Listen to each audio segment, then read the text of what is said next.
bonjour à tous et à toutes, ici dans la salle et aussi à ceux et celles qui sont derrière la caméra.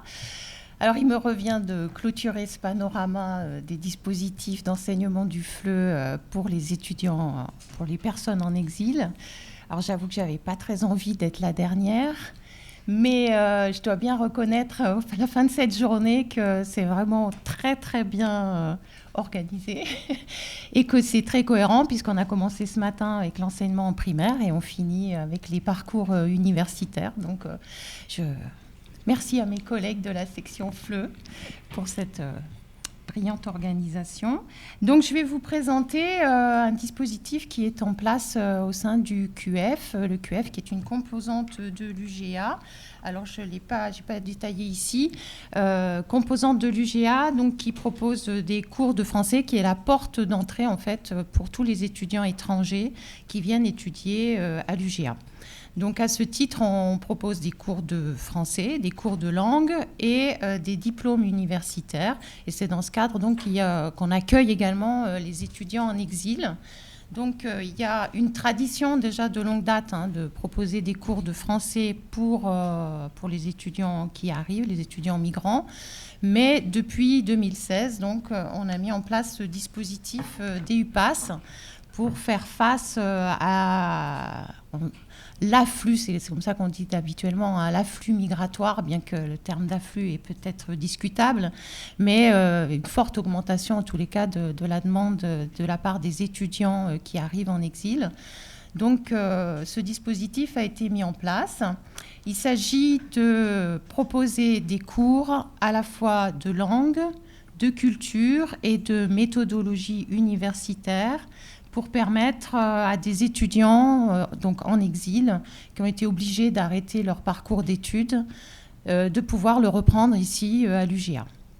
Donc on accueille entre 15 et 20 étudiants par an depuis 2016. Donc au total, on a aujourd'hui 74 étudiants qui ont été formés. Alors c'est vrai qu'on n'a pas non plus encore fait de statistiques et il faudrait le faire pour savoir un peu la poursuite d'études, mais on en a quand même une bonne partie qui est intégrée ensuite dans les différentes composantes de l'UGA, puisque le DUPAS est définitivement construit en partenariat avec toutes les composantes, en accord avec la présidence de l'UGA. Donc c'est vraiment le QF, la porte d'entrée vers l'UGA.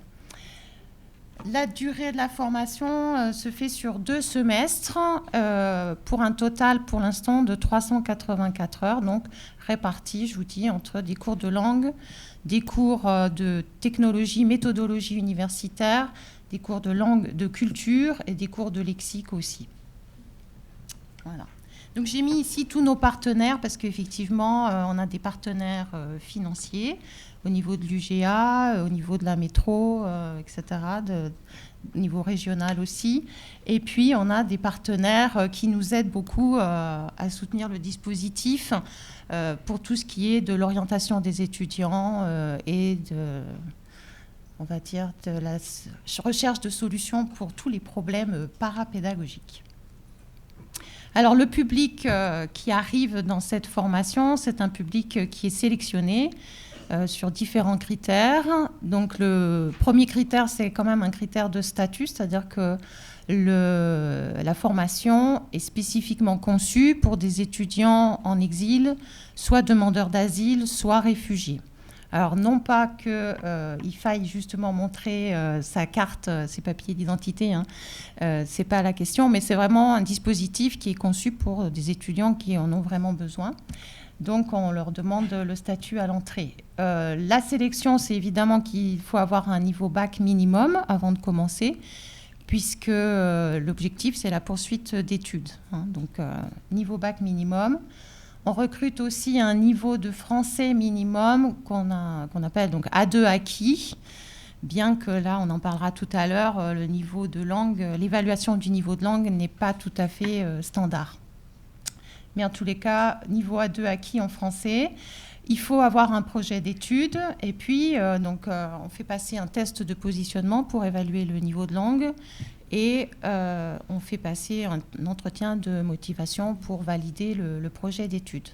Alors niveau A2 acquis, je précise. Pourquoi ? Parce qu'on les amène au niveau B2. À la fin de l'année, il faut qu'ils réussissent le niveau B2 pour pouvoir rentrer à l'université, puisque c'est en général le niveau qui est demandé.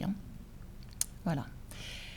Alors, j'avais fait un petit peu, voilà, pour voir un peu les nationalités des étudiants. Bon, c'est variable selon les années, mais cette année, vous voyez que majoritairement, on a, enfin, pour moitié des étudiants qui viennent plutôt de la zone Afrique et l'autre moitié plutôt du Moyen-Orient, avec des pays, donc Afghanistan, Irak, Syrie, Turquie, et puis 2 grands groupes, Angola et Soudan. Voilà, cette année, on avait 15 étudiants, c'est allé jusqu'à 20, ça dépend des années. C'est pas toujours, les campagnes de recrutement ne sont pas toujours faites suffisamment à l'avance pour avoir vraiment les étudiants qui rentrent dans nos critères. Alors, notre public, il est un petit peu... Alors, on en parle depuis ce matin, des particularités de ce public qui nécessite de nous adapter. Donc, c'est un public qui a des spécificités. Alors, il a en particulier des points forts. Donc, les étudiants qui arrivent chez nous, en général, ils ont déjà un parcours en France. Donc, ils ont déjà une vraie expérience de vie de la France, ils ont une vraie connaissance de la vie française, ce qui n'est pas le cas en général des étudiants que nous accueillons habituellement, parce que nos étudiants de FLE, ils viennent chez nous, ils ont une connaissance théorique de la culture française, mais ils n'ont pas encore beaucoup pratiqué la vie à la française. Les étudiants du DUPAS, si, ils ont une expérience déjà de vie, même très intense, sur le territoire français. Ils ont même des connaissances que nous n'avons pas sur toutes les procédures administratives nécessaires à leur installation. Ils ont fait preuve de beaucoup de capacités d'adaptation et ça se retrouve notamment dans leurs compétences langagières. Ils ont un français qui est d'un niveau, alors on a dit donc A2 acquis, ça c'est ce qu'on mesure nous. Après, en termes de compétences réelles, ils ont une capacité de communiquer, capacité de s'adapter à la vie en France et ils ont la langue nécessaire pour le faire au quotidien, ce qui ne correspond pas nécessairement aux besoins universitaires. Et là, on va voir que ce n'est pas toujours facile après de faire coïncider les niveaux attendus. Ils ont tous un cursus scolaire, donc normalement, ils ont un parcours scolaire, voire universitaire, mais qui a été... ça, je ne sais pas, on n'a pas non plus d'informations précises là-dessus. Est-ce que ça a été un parcours continu ou pas? En tous les cas, il a forcément été interrompu à un moment du fait de l'exil. Alors après, en échangeant avec mes collègues qui interviennent sur la formation et qui sont là d'ailleurs, pour essayer de caractériser nos étudiants, on s'est dit effectivement qu'ils font preuve par rapport aux étudiants habituels que nous avons en FLE. Ce sont des étudiants qui ont, on va dire, plus de maturité, sans vouloir dévaloriser les autres d'ailleurs, mais ils ont une maturité de réflexion, ils ont des intérêts sur la culture, sur la politique, sur les questions, les enjeux de société, etc. Ils ont une réflexion, effectivement, qu'on ne trouve pas habituellement chez nos étudiants, en général. Et ils ont beaucoup d'intérêt, oui, pour l'interculturel, puisqu'évidemment, ils le pratiquent au quotidien. J'ai noté aussi des grandes qualités relationnelles, parce que ça, c'est vraiment, ça a été évoqué aussi par les autres intervenants, sont des personnes qui ont un fort investissement affectif dans la formation. Ils sont très motivés d'abord, parce qu'ils ont bien compris que ce dispositif est une clé, c'est vraiment une clé d'entrée pour reprendre leur parcours d'études. Donc c'est une clé pour la formation, c'est une clé pour la professionnalisation derrière. Mais c'est aussi une clé pour leur installation en France, pour l'intégration, parce que le fait d'avoir un statut, d'avoir un projet d'études, un projet de professionnel aussi, c'est ce qui va être valorisé pour demander un titre de séjour. Donc, être sélectionné dans la formation des UPAS, c'est vraiment vécu comme une chance pour eux. Et effectivement, ils ont une grande capacité à s'investir dans la formation, même si on va voir tout à l'heure que ça n'est pas aussi simple. Mais au niveau relationnel, donc dans la classe, c'est aussi des étudiants qui sont très spontanés, qui interviennent volontiers, qui posent facilement des questions. Voilà, donc il y a une très bonne dynamique de classe. Et comme dans le dispositif, ils sont par moment intégrés avec d'autres étudiants, et par moment, ils sont dans des cours spécifiques, spécialement conçus pour eux. Donc, quand ils sont intégrés avec les autres, les enseignants, là, remontent qu'effectivement, ils apportent une belle dynamique de classe, hein, en général. Alors, tout ça, c'est ce qu'on pourrait appeler des points forts, hein, des points sur lesquels on peut s'appuyer pour l'enseignement. Il y a aussi des obstacles quand même. C'est que, bon, on a vu qu'ils ont un niveau de français qui leur permet de se débrouiller au quotidien, mais ce français, c'est un français qu'ils ont appris par imprégnation, hein, en immersion. Alors même si tous, en fait, ont eu, grâce aux associations qu'on avait entendues tout à l'heure, grâce à l'OFI, ils ont suivi des cours. Ils ont tous suivi des cours. Mais c'est un parcours, je vais dire, discontinu et insuffisant qui ne leur a pas permis de vraiment formaliser les acquisitions. Et ils ont donc majoritairement une langue qu'ils ont appris par l'oral. Et ça présente des obstacles parce que d'une part, ils ont une discrimination orale qui forcément est, je dirais, insuffisante, pour ne pas dire défaillante, puisque forcément, il y a un filtre, hein, à l'oral qui fait qu'il y a des sons qu'ils n'entendent pas. Donc, ils ont la forme des mots. La forme des mots, même à l'oral, n'est pas mémorisée correctement. Et au niveau des structures de phrases, ils n'entendent pas tous les mots. Ils ne sont pas capables de repérer les petits mots, hein, les articles, les prépositions, ou peut-être les flexions des verbes aussi pour la conjugaison. Donc, il y a beaucoup de subtilités comme ça, grammaticales ou lexicales, qui vont leur échapper. Et donc, ils ont une langue qui est suffisamment maîtrisée pour la pratique quotidienne, mais qui n'est pas assez affinée, on va dire, pour les objectifs, les exigences universitaires. Et ça se retrouve dans les cours parce qu'ils ont un niveau de compétence générale qui correspond à nos critères, mais par contre, comme ils n'ont pas eu ce parcours académique continu dans l'apprentissage du français, on va dire il y a des trous. Et ça, on est très gêné en fait quand on les intègre dans les classes, parce qu'on ne sait pas comment combler ces trous qui ne sont pas au même endroit pour chaque apprenant. Donc là, on revient évidemment à toutes ces questions de différenciation qu'on a évoquées ce matin, mais ça nous pose aussi des questions sur le dispositif même. Quel est le contenu en fait du cours qu'on doit mettre en place? Et puis j'ai mis manque de systématisation des acquis, et ça c'est vrai, ça c'est un petit peu l'impression qu'il donne, il faudrait approfondir un peu la réflexion là-dessus. C'est que pour les avoir eus en cours sur les questions d'orthographe et de phonigraphie, mais c'est la même chose au niveau du lexique, le même constat, c'est qu'on a l'impression que les connaissances s'accumulent, donc ils ont un très large champ de connaissances, mais comme ça n'est pas construit en système, c'est une accumulation, donc ça prend beaucoup de place. Je ne sais pas si je me fais comprendre. Il n'y a pas de systématisation de l'acquisition. Donc, par exemple, en lexique, si on n'a pas compris le système des préfixes, suffixes, évidemment, on a du mal à faire le lien dans les familles de mots, on a du mal à savoir construire des mots, à comprendre le sens de mots nouveaux. Donc, cette systématisation, cette construction du système lexical ou du système orthographique ou des systèmes grammaticaux n'a pas été suffisamment formalisée, hein, et du coup, ça fait que ça mobilise beaucoup de leur mémorisation pour tout ce qu'ils apprennent, hein.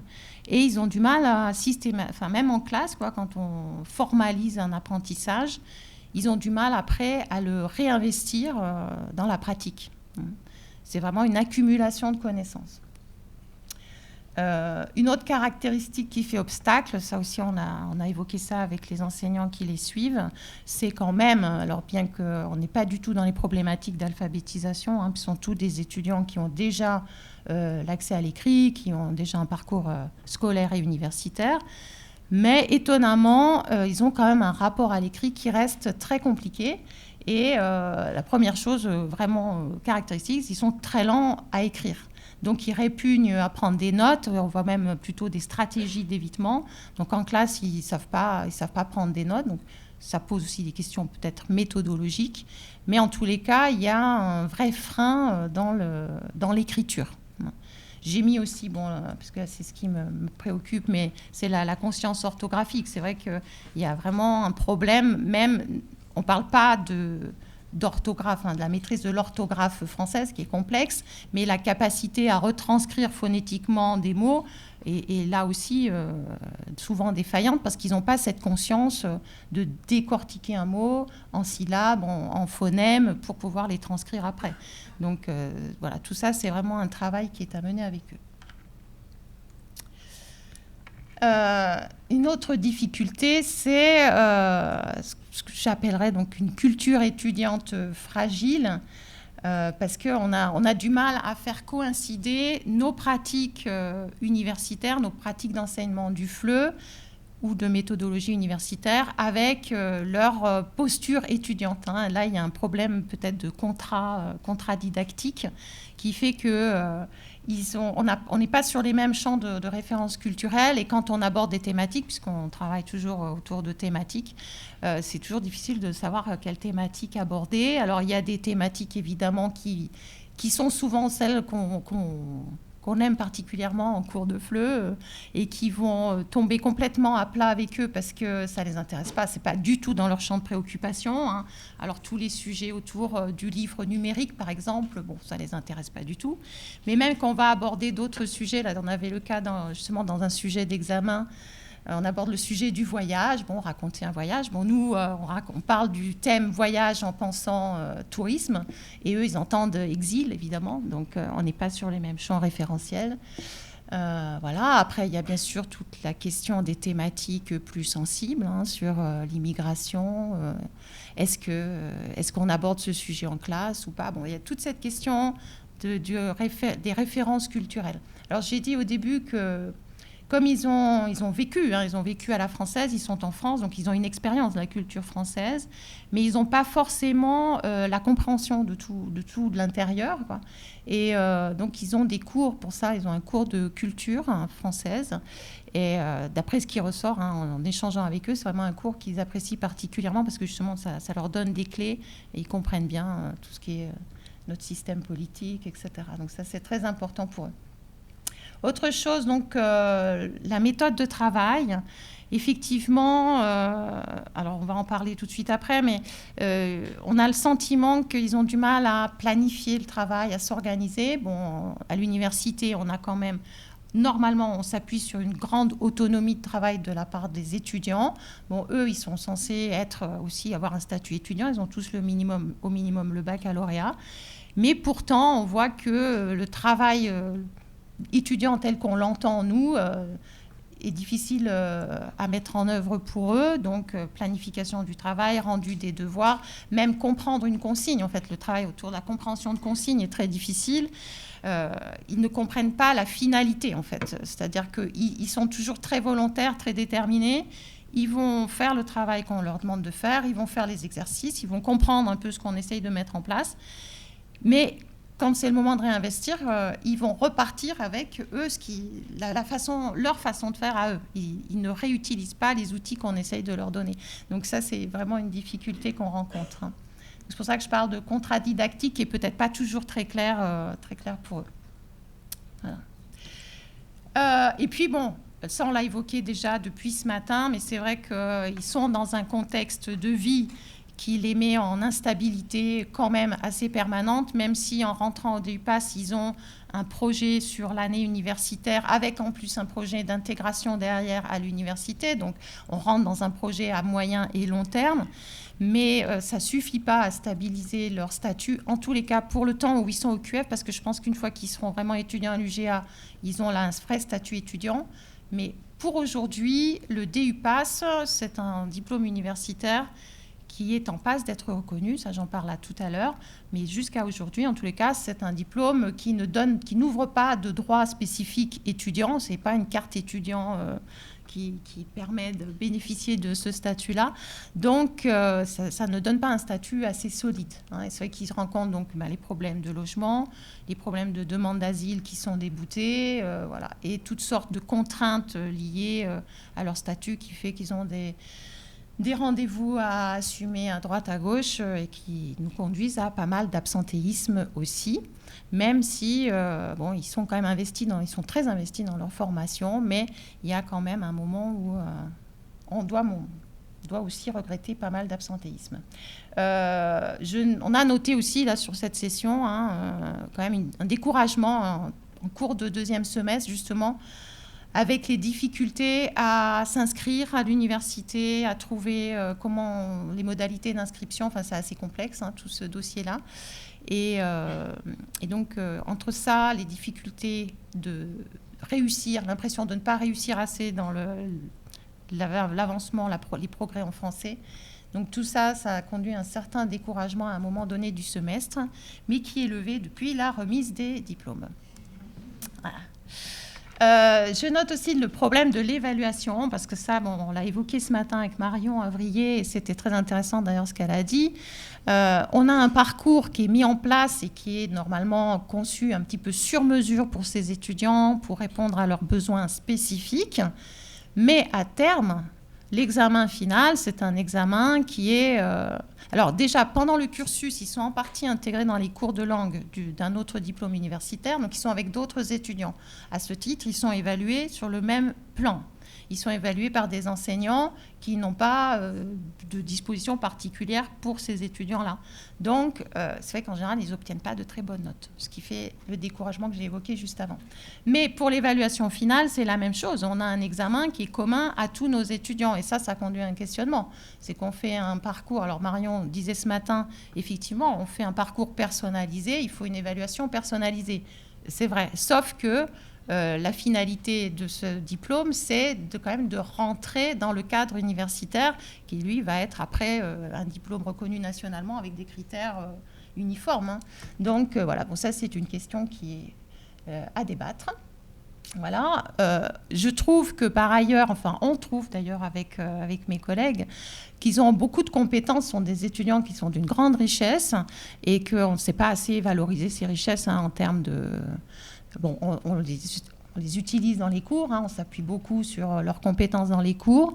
Par contre, au niveau de l'évaluation, on ne sait pas du tout valoriser ce qu'ils savent faire, ce qu'ils connaissent n'est pas valorisé.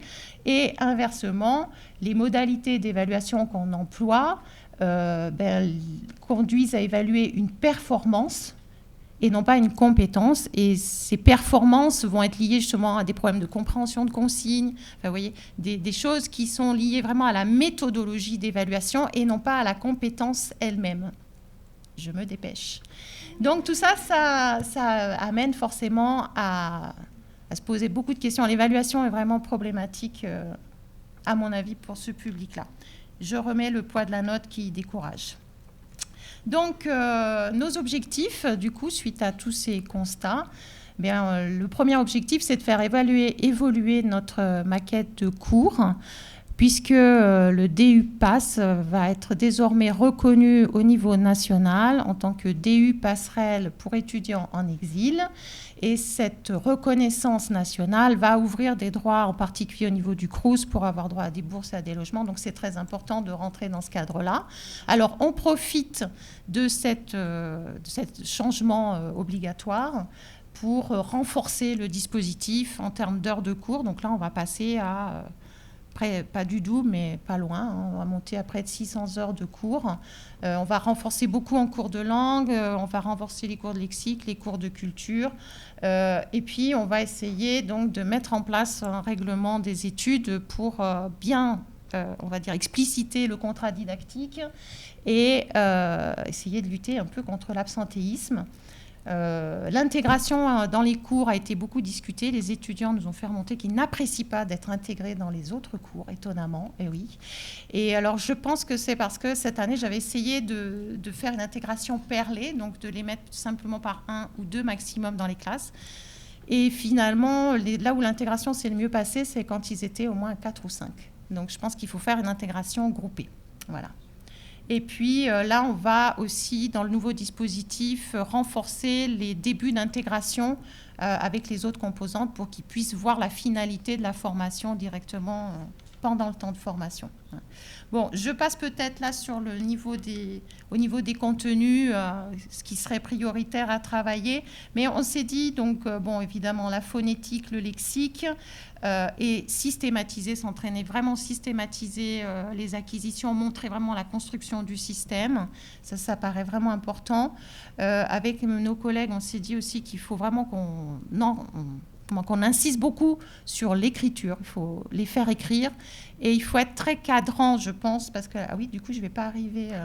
il faut être très cadrant, à mon avis presque scolaire, c'est-à-dire qu'il faut vraiment leur apporter cette méthodologie de travail qu'on apprend normalement avant, et il faut, par rapport à nous, enseignants à l'université, et il faut qu'on revienne un petit peu en arrière et qu'on impose un cadre beaucoup plus scolaire, à mon avis. Et puis, donc, s'appuyer sur la pédagogie de projet, on s'est dit, parce qu'effectivement, c'est quelque chose qui est mis en place dans les autres DU, dans les cours de langue, et qui pourrait être systématisé. Donc, ma collègue parlait d'un journal d'étonnement qui pourrait concilier à la fois l'obligation d'écrire, s'appuyer sur leurs compétences et la pédagogie de projet. Voilà.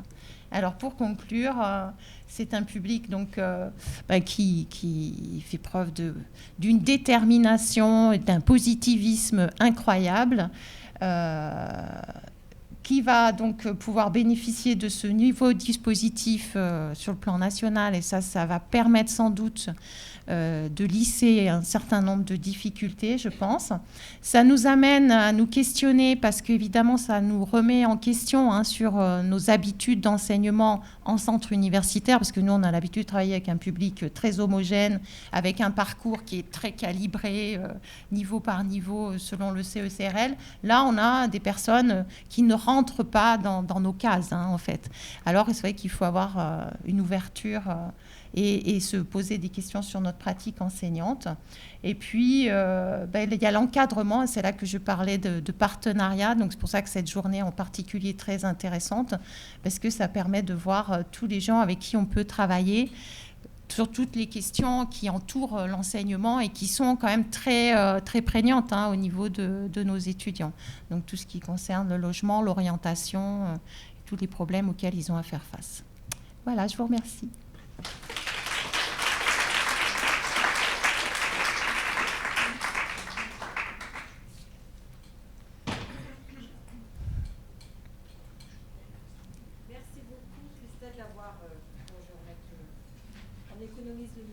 Oui. Merci beaucoup, Christelle, de nous avoir dressé cet autre contexte d'enseignement auprès d'un public spécifique, avec des besoins aussi très spécifiques. Y a-t-il des questions dans la salle ?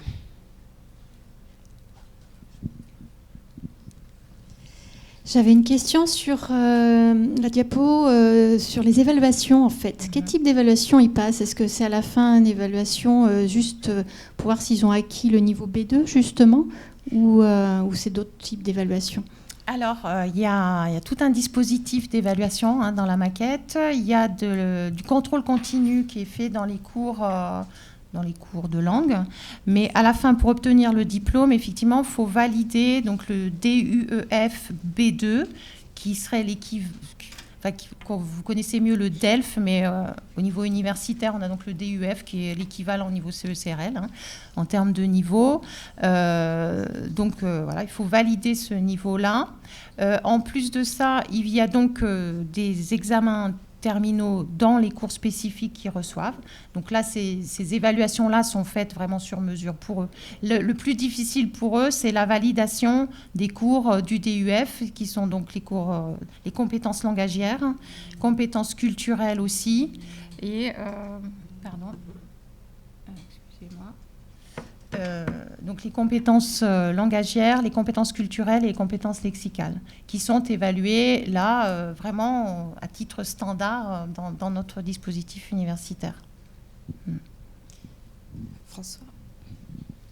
Oui, dans la dernière diapo, tu parles de l'encadrement des questions extra-pédagogiques. Combien y en avait-il auparavant et de quelle nature ?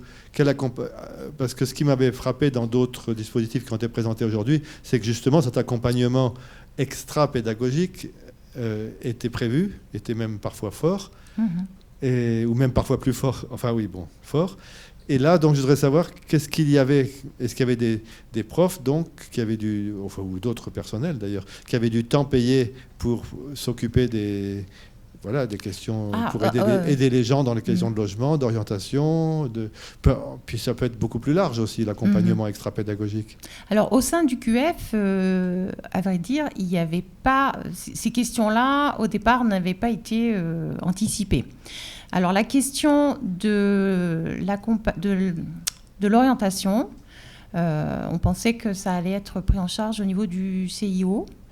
Et puis finalement, ça n'a pas suffi. Donc il a fallu aussi que, au niveau de la scolarité, là c'est une personne de la scolarité qui s'en est occupée. Parce que c'est vrai qu'il y a vraiment un besoin. La difficulté, c'est le manque d'autonomie quand même. Et on n'a pas mesuré la nécessité d'encadrement. C'est-à-dire que la personne qui s'occupe d'eux doit vraiment les accompagner. Surtout, il ne suffit pas de leur indiquer sur quel site il faut aller. Il faut vraiment être avec eux à côté. Il faut faire vraiment les démarches avec eux.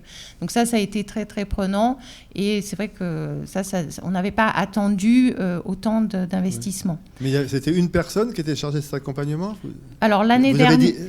La personne qui était à leur côté.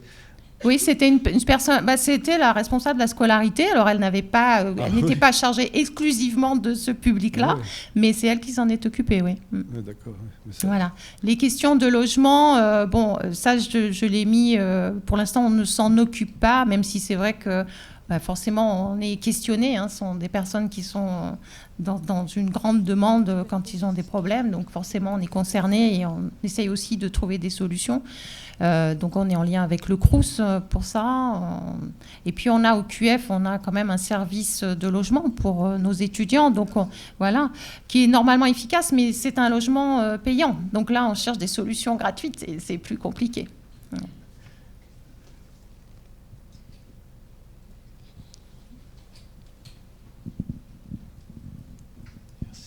Christian Degache, je suis en didactique des langues, pour faire court.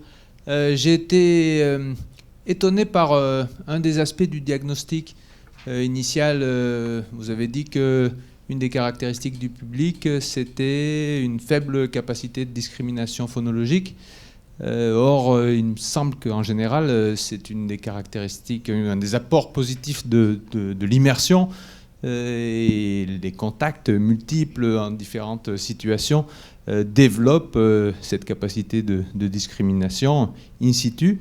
Donc j'aurais aimé savoir comment vous arrivez à ce diagnostic. Faible, c'est pas le mot, je pense pas que j'ai dit faible, mais ils ont en tous les cas, on va dire peut-être défaillantes ou fragiles, parce qu'ils font beaucoup d'erreurs de discrimination, et ça se retrouve vraiment dans l'écriture.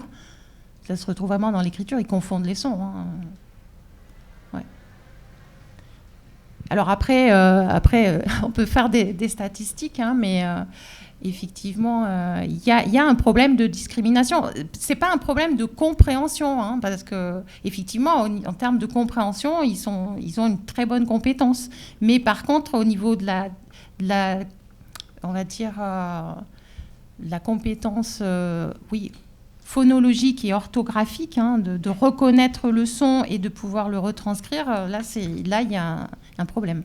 Il y a un problème. En production écrite ou bien nous, on le voit les deux, en fait. À l'oral, on l'entend très bien. Je généralise, ce n'est pas non plus tous les publics. Il y a vraiment une question de langue d'origine aussi qui vont influencer. Mais il y a un problème. Il y a un problème de discrimination phonologique, globalement. Une autre question. Je passe à une autre question, du coup, sur la question de la méthodologie, du coup, qui se rejoint pour moi avec la question de la difficulté à systématiser que vous avez évoquée par ailleurs. En fait, alors moi, je pose une question dans la perspective inclusive, qui est celle qui nous réunit aujourd'hui. Est-ce que c'est vraiment propre à ce public-là ? Est-ce que, puisqu'ils sont niveau bac, est-ce que c'est pas une question en fait qu'on aurait à se poser aussi avec nos étudiants qui arrivent en L1 ? Et finalement, est-ce qu'on n'est pas juste dans la question de l'interculturalité, dans le sens acculturation à une culture universitaire, que ce soit sur la prise de notes, que ce soit sur la planification du travail, parce qu'ils sont quand même à niveau, c'est des bacheliers. Donc finalement, est-ce que les besoins spécifiques de ces étudiants-là, on ne faudrait pas renverser la question à l'inverse sur qu'est-ce qui serait bon de mettre en place de manière générale pour s'acculturer à la littératie ou à la méthodologie universitaire de manière plus générale ? Oui, ben merci pour cette question, parce qu'effectivement, ça va me permettre de clarifier. Visiblement, je n'ai pas été assez claire. Donc, effectivement, les besoins de méthodologie universitaire sont vraiment très culturels et les pratiques de l'université française doivent être travaillées par tous nos étudiants, et on a donc des cours de technique et de méthodologie pour tous nos étudiants, et on développe en ce moment d'ailleurs des cours de FOU, français sur objectifs universitaires. Donc ça fait partie effectivement de ce qu'on travaille également au QF. Donc nos étudiants du DUPAS ont ces mêmes types de cours. Là où ils sont spécifiques, je dirais, dans l'approche, c'est qu'effectivement des choses qui sont déjà acquises traditionnellement par les autres étudiants, eux, ne semblent pas l'être, ou du moins, je dirais peut-être plutôt a été oublié du fait que de la rupture qu'il y a eu dans leur parcours d'études. Parce qu'on voit bien que déjà, ils ne prennent pas de notes en cours, quoi. Prendre le cours en notes, c'est quelque chose qui est difficile pour eux. Ils savent pas faire, ils savent pas repérer, ils savent pas hiérarchiser les informations, repérer ce qui est important de ce qui ne l'est pas. Alors que nos étudiants habituels, en général, ça peut arriver que non, mais en général, ça, c'est quelque chose qu'ils savent faire. Après, la prise de notes, telle qu'on l'entend dans un cours général, là, c'est quelque chose qu'on travaille. Hein.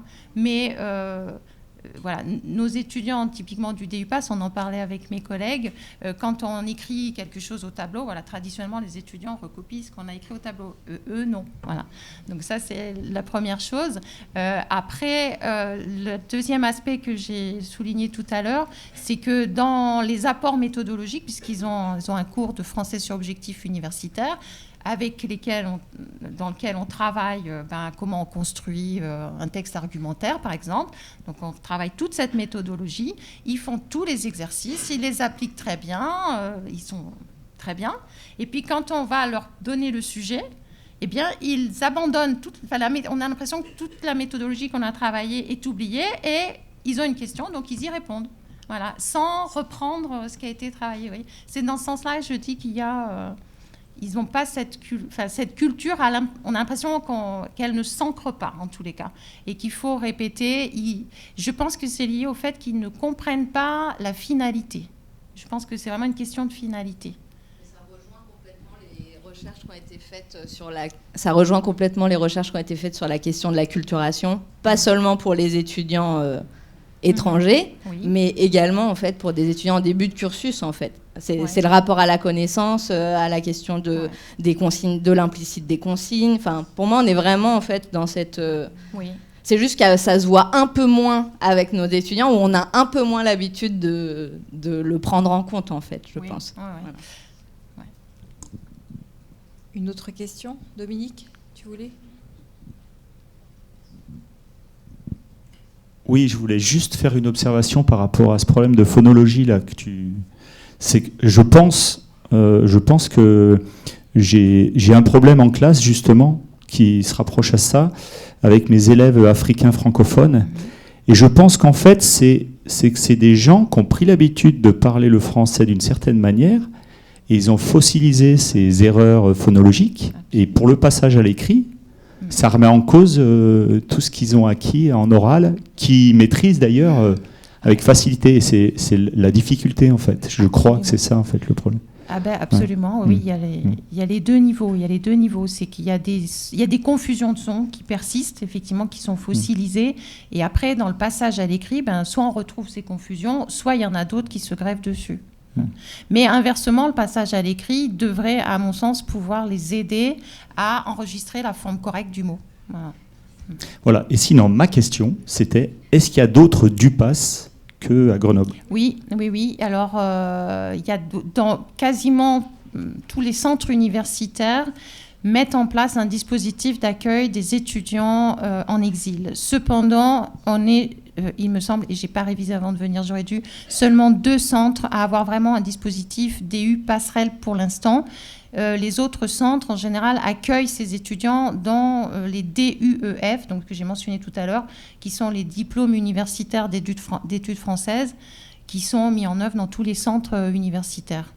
Donc voilà. Donc en fait, ils gardent les maquettes standards. Il n'y a pas de dispositif spécifique. Hein. Simplement, ils accueillent les étudiants en exil à titre gratuit sur les dispositifs existants. On est seulement 2 ou 3 centres à avoir pour l'instant mis en place ce DU Pass. Mais ça va, je pense, beaucoup changer maintenant avec la reconnaissance du DU Passerelle. Juste une petite précision, je trouve très dangereux en didactique des langues de parler de fossilisation. Voilà. Hein ? Souvenez-vous des cours de didactique de la grammaire. De parler de stabilisation, oui, parce que là, on peut intervenir sur une forme qui est stabilisée, une forme fossilisée, c'est un arrêt du processus irrémédiable. Voilà.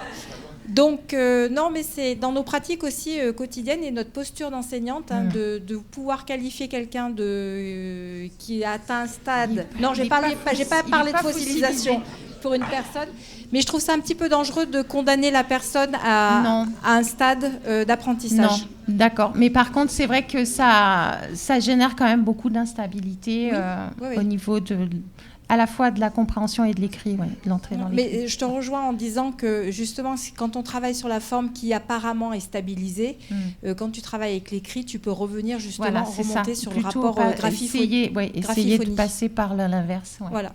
Voilà. Une autre question ? Non ? Oui, une dernière ?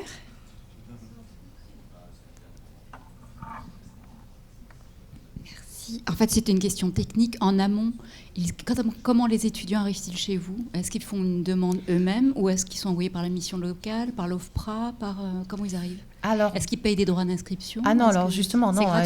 Voilà, c'est pour ça que j'ai bien dit au début, on a de nombreux partenaires et en particulier des partenaires financiers.